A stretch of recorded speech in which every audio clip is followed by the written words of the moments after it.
Hello everyone, welcome to this amazing project on OpenCV.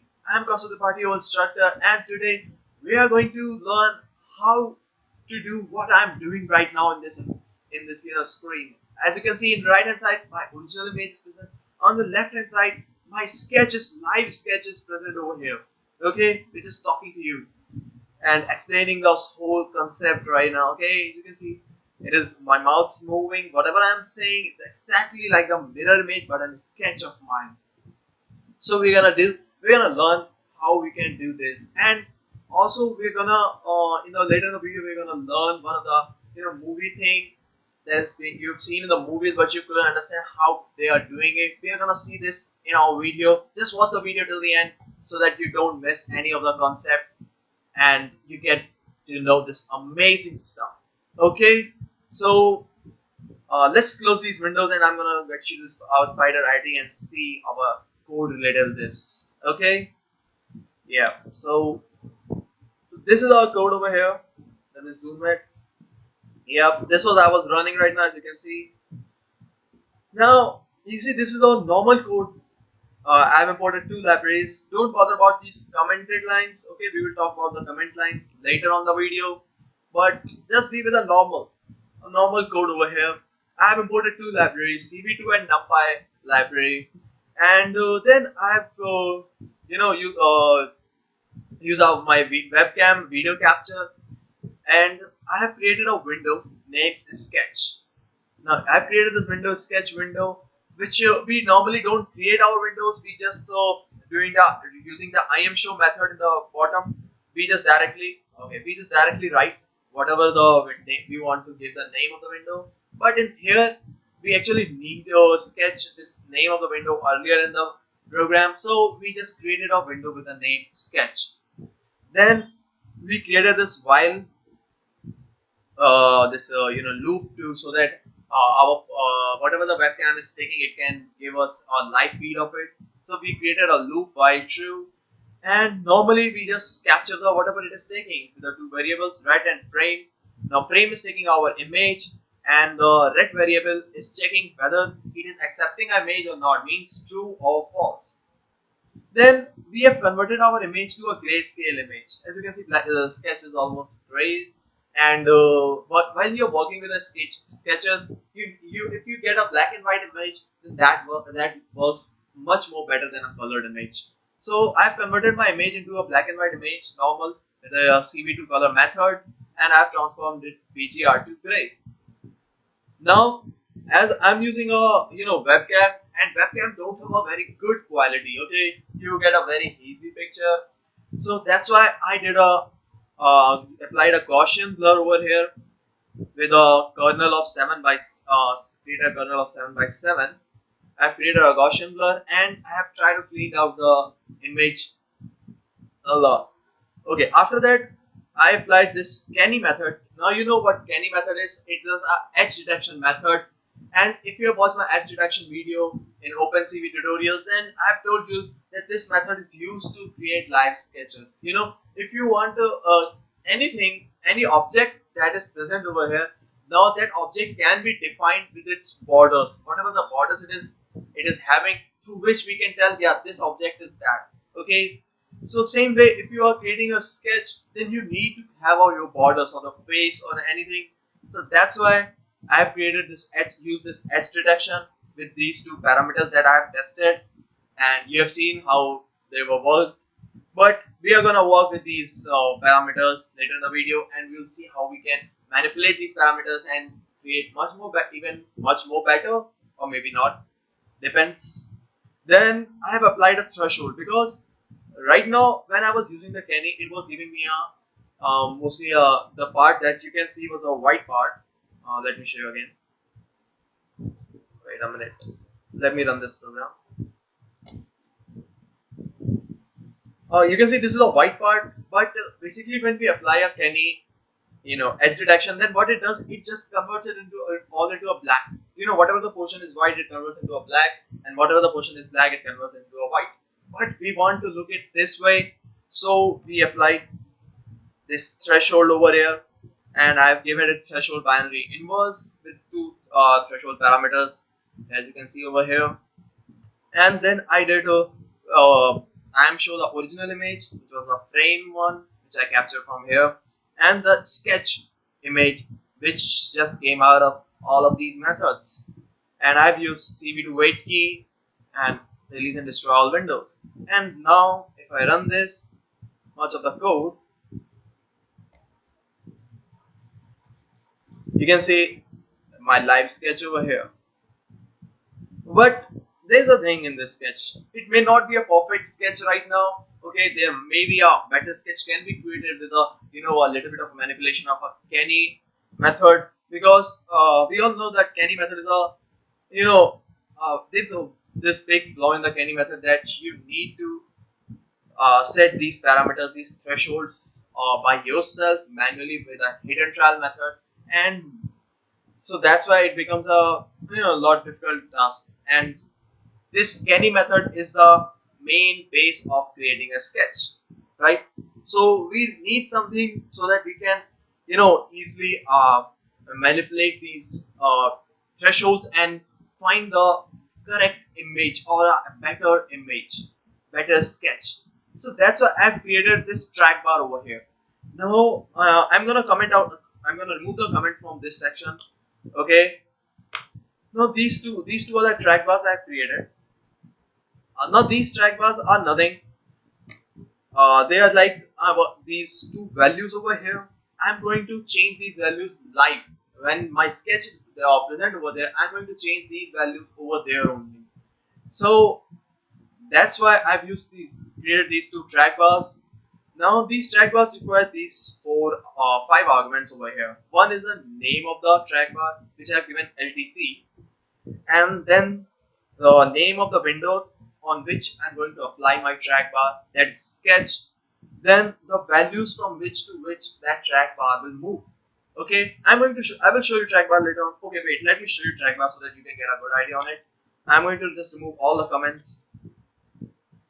Okay, and now I'm gonna run this apply. Okay, you see this is my track bar over here, and if I change this value, okay, it's gonna right now it's not gonna change because I haven't implemented it yet, but through which we can change our upper thresholds and lower thresholds to change these parameters inside of a Canny so that our sketch can become a lot better. Okay, so now I'm gonna tell you what this track bar does, and then I'm gonna implement it. Okay, so I've created these two track bars with a value 0 to 255, and I've created this function name, given it nothing, name of the function, which basically does nothing. So I've just given a pass over here. Then here in the video, here in the in the code, I have called these track bars. Here I've created track bars. Now I'm getting those track bar positions. Whatever the track bar giving out the positions when I'm moving that track bar from left to right. Whatever the position it is taking in the from track bar LTC, uh, which is on the sketch window, which is that is getting into this variable here, LTC variable. Okay, same thing I'm doing with the upper threshold Canny. I'm giving it track bar name and the name of the window, and then now I'm gonna implement it. I'm gonna in this Canny, this is the lower threshold first, and this is the upper threshold. So I'm giving it here LTC, my lower threshold value, which came out of this variable, and the upper threshold variable. Okay, upper threshold Canny, right? And this function basically does nothing. You can write something over here like a print statement. So wherever the track bar is going, it will just put your print out your values of those track bar. But you don't need it basically over here. Okay, now I'm gonna run this code and let's see what happens. Okay, you see this is my actual image in the right hand side, but in the left hand side this is all hazy image. There are lots of edges it can is detecting, this, because right now you see my thresholds are both 0. Earlier when I was running the program, my thresholds were around 10 and 70, but right now they both are 0. So let's change it. I'm going to put it back to 10. Okay, and I'm going to put it back to 70. Okay, now you can see I got this original image. What was the sketch earlier I was with you. I got the same sketch. Or now we can change these, you know, variables to find the better thresholds so that our sketch looks more clearer and really looks like a sketchy thing. Okay, like right now, we can increase a lower threshold also a little bit. Okay, now you can see it looks a little bit better than what earlier it was showing, right? You can see the walls boundaries on my home and the background section. Okay, here whatever the palette is. Okay, you can see it over here and the windows, the backside. Okay, you can see you can see the my hairs over here, all in a aligned way. We can see it, and if I just stop my mouth over here, you can see this beard lines over here. Okay, it is because in the beard section that is all black, so it is finding a edge over here and it's showing here. So that's how we can work with the trackbar. We can change all our positions. You can change it off more. And you see this is it. You can't see anything. It's just it. Yeah, it is just showing that there is someone, but you don't know. Like someone broke the pixels, right? Yeah. Now it gets a little bit clearer. Let's change it more, and it gets more clear. So that's how you can work with it, and you can create your own best image. But now basically I prefer like on this it all varies with your lighting condition or how much light you are getting at your face, and because the more the light you will get, the better the illuminance will be on the face, and much better the and according to that you need the threshold. So it is good to practice to use this trackbar to find a better pixel.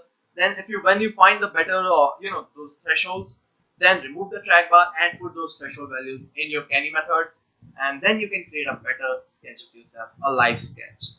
Okay, so right now this it looks good, this sketch. I think let's make it more. Oh, it got again detecting lots of things in the price. Yes. Now I think it looks good, right? Okay. So this is one concept of creating a sketch. It's a normal concept. I've just created my sketch, live sketch. But now let's do something more creative in this. Okay, which you see in the most of the movies. Now I'm going to get on to that point. Okay. Okay. So I'm gonna close it, and I'm gonna move further in my code. Okay, now this is another code. I mean, basically it's the same code here, just with a little bit of a modification like this while loop over here, and this I have did a little bit of slicing over here, this section, and rest all is same. Now I'm gonna run this code and show you what it does first of all. Okay, before running this code, it's a good practice to restart your kernel because you are using the same kind of programs and it might use the previous values, okay, which you have created over here. So it's a good practice to restart the kernel. So I just restarted my kernel. Now I'm gonna run this code and F9. Okay. Okay. Now this is my image over here. It just took it random. Now I'm gonna create this like this position, and I'm gonna press enter. Now you see here everywhere my face is outside of it. My face is normal face, but when I'm getting inside of a sketch, it is inside of that section it is creating a sketch of mine, as you can see. Or whatever the portion I put it, if I put it over here, you can see it is creating a sketch of mine, right?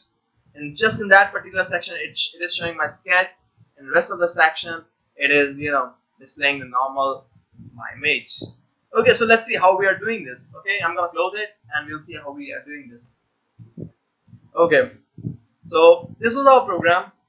Normal we have imported a CV2 and Numpy library over here. Then we have use our webcams method called video capture method to use our webcam. And okay, just don't worry about this while loop right now. Okay, then we have created this while loop over here, this one, and just to get our live images out of it. Then I've used this red comma frame to just get my image, which is taking my webcam is capturing it. Okay, again, don't bother about this crop section, this section slicing over here. Then again, I did PGR to gray. Oh, same code is whatever I did over here. I applied over here only. Okay, over here all of those methods. PGR to gray. Then I applied Gaussian blur. Then I applied Canny. Yeah, I've seen the Canny was working around 14 to 62. Okay, I'm gonna put those variables, and I've applied threshold over here, and then I have again converted my image to that grayscale image to again BGR scale, because you are seeing the boundary. I was getting the original image, and only in the middle section I was getting that sketch over here. Okay, so this was the main code of our right. Now we are gonna talk about the section that I haven't talked about, like this while loop. Now what I'm doing in this while loop, as you have seen in the code, let me run it again. I'm gonna show you hands on. Okay, you have seen this code. It is taking one of my image, okay, accepting an image from a webcam and allowing me to use my cursor over here like this, okay, like this, or I can create whatever shape I want to create, and when I press enter, it creates a sketch, right? Okay, so that's what happening over here in this while loop. While loop is accepting an image over here when an IM variable, and ret is again same, telling it's a boolean variable telling me whether image is coming or not. Okay, then I'm using this cvd.select region of interest ROI method. What ROI method does is basically it allows your cursor to select some part of an image. Now it takes certain parameters like your this window name, which is the original right now. I have given it. Then image name, whatever the image is present in that window. Then these are the two variables. First one is it will. Let me show you that you can understand better. Okay, I'm doing first one true. Okay, now I'm gonna run this code again. And okay, then shut down my eyes. But you see, it is showing you creating a grid lines over here, right?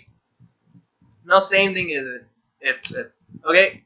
It means when you put a true over there, it allows you to put a grid lines over there, and if you put a false, there will be no grid lines. It will be like normal. So I'm gonna false it because I don't want grid lines. Or you can also do one thing. You can just put a here and check out this documentation, and you can see here it says first is a window name, then second is a img image name, third is a show crosshair. Those that I was talking about, the grids, those are crosshairs. It was showing crosshairs, and then the fourth one is this false. Fourth false is from center, means let me do it again and show you. Okay, I'm gonna run this code again. Okay, so now if I'm gonna create this, you see it is working from it is taking a center and it is expanding, right? It is not working the way I want. It is accepting its own pattern. So this is from center method. Okay, yeah. So that's why I did both of them false, because I don't need them. But if you want, you can put a true over there. It's your choice. It's completely flexible over here. Then what I did, once I accepted my region of interest, I destroyed all windows and I put a break. Like I want to break out of this loop. Now I don't need this loop. Then what I did, I got a ROI variable over here, in which I got my, let me show you in variable explorer. I got my 4 values over here in the ROI. Okay, these are my 4 variables. Now, first 2 variables are the positions from which x comma y of the position from which I'm starting my that border, and these 2 are the length and breadth of that border, 388 and 400. So with the help of these, it creates a that's area of that rectangular area where my sketch was showing. Then I come to this point and I did a it was all in the Now again it took my frame, my image, you know, from the camera, webcam, and now what it did, it did a slicing in the image. You see here, what I did, I give out its ROI index 1, slice up to index 1 to index 1 plus index 3. Okay, now 3 is what, 3 is the length, width, sorry, width of that section, that we are rectangle, and 1 is the, you know, the y coordinate of that variable. I have just added them to find out the, sorry, there is one thing. Third is the length, 400, and one is 0 y coordinate. I just added them to find the distance between those points.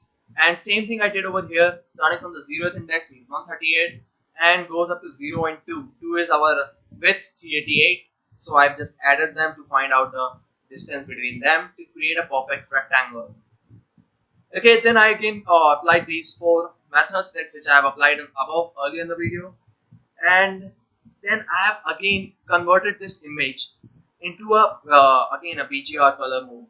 Okay, and then I passed this image into this field cropped section. Okay, whatever the image I have created, I have passed this image into this cropped section so that we can see both of those things, that cropped section, that rectangle where I was seeing my sketch, and my whole image, the background where you can see my colored section, both in the same window. Okay, they both get attached together. Then I did a I am show CV to I am show, and I've shown whatever is being formed over there. The same thing, I applied wait keys with the to exit at when I press Q, and cap dot release to release my webcam and destroy all windows. So when I run this program, it looks like this. Now I'm gonna filter out this section of the image, and I'm gonna press enter, and you can see this much is the sketchy part, and rest is all my original image, right? Oh, this is pretty cool. You're gonna see in most of movies, the certain part there's a sketchy, and then certain it just gets back to the original form. So this is how they do it basically. This is like a basic version how they do it. They apply lots of advanced stuff. Okay, so this is all in this project over here. Now I've told you you can apply all of the track bar over here to find a better image, but we have applied track bar over here in our previous this program, and we found out the good values for it, and I've just placed those values over here to make it much more work better. Now you can also change the values of the Gaussian blur according to the quality of your webcam or the lighting in your room. And thresholds, basically thresholds, you can maybe you want to change, you can change, otherwise these are good thresholds, 50 to 55. You can also do 70 to 55, it's your choice over here. Okay, so this is all in this project. See you in further projects. I'm going to right now I'm going to work with I'm going to create more projects like with this, or more interesting stuff I'm going to bring it out. So stay tuned with our channel with our these tutorials. Okay, so have a good day.